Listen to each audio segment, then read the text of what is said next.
Kelompok perlawanan Palestina dan pasukan keamanan lokal di jalur Gaza menargetkan serangan melawan geng kriminal Gaza yang dibakingi militer Israel. Mereka terlibat dalam konfrontasi dengan geng Abu Sahab pada Selasa 10 Juni. Diketahui kelompok perlawanan Palestina dan pasukan keamanan lokal di Gaza terlibat serangan dengan geng kriminal yang dipimpin Yasser Abu Sahab. Saat kejadian berlangsung, bentrokan meningkat hingga pesawat nirawak Israel dikerahkan untuk menyelamatkan para pemimpin geng. Dalam bentrokan tersebut, sekira 50 geng Abu Sahab dibunuh Hamas.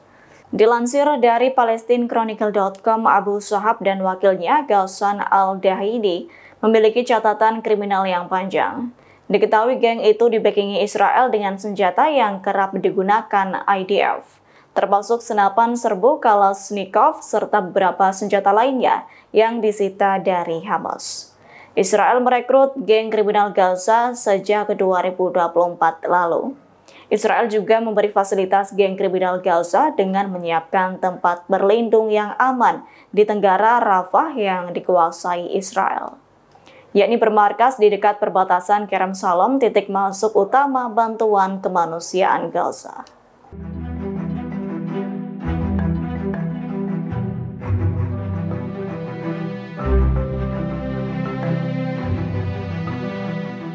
Aktivis iklim ternama Greta Thunberg mengecam kejahatan perang Israel di jalur Gaza.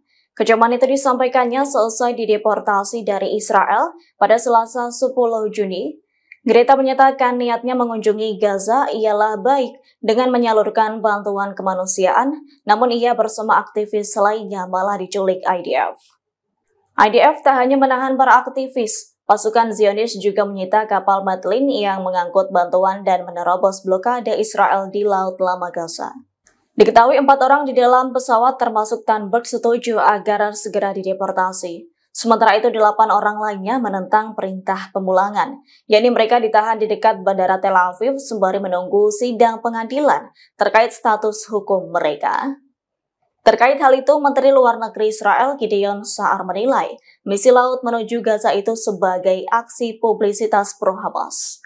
Menurutnya, Greta dan 12 aktivis lainnya yang menumpangi kapal Medlin tak membantu rakyat Gaza, yakni tindakan itu hanyalah tipu muslihat yang konyol. Diketahui Israel menerapkan blokade darat, udara, dan laut yang ketat. Hal itu dimaksudkan Israel agar mencegah bantuan senjata diberikan ke Hamas. Meski demikian, Israel hanya mengizinkan masuknya bantuan makanan terbatas, jadi sebagian besar bantuan pangan itu didistribusikan oleh kelompok swasta yang didukungnya.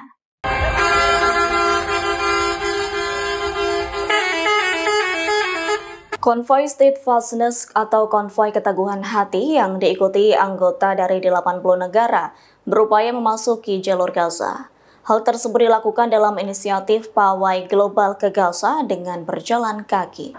Konvoi yang diikuti delegasi Koalisi Serikat Pekerja, Gerakan Solidaritas, dan Organisasi Hak Asasi Manusia Internasional itu berupaya menentang blokade Israel. Kepala Koalisi Internasional melawan pendudukan Israel, yakni Saif Abu Qais, menyebut sekira 4.000 orang berpartisipasi dalam pawai itu. Pernyataan itu disampaikannya dalam wawancara dengan Al Jazeera pada Rabu 11 Juni malam. Menurutnya, para pengunjuk rasa mulai berdatangan ke ibu kota Mesir pada Selasa 10 Juni. Diperkirakan jumlahnya akan bertambah pada Kamis 12 Juni 2025. Adapun delegasi 80 negara akan tetap memasuki jalur Gaza, meski mendapat ancaman dari militer Israel.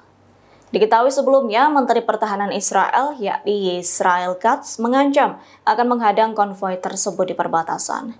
Israel Katz tak mengizinkan mereka melakukan provokasi dengan berupaya memasuki jalur Gaza. Menurutnya, hal itu akan membahayakan pasukan IDF.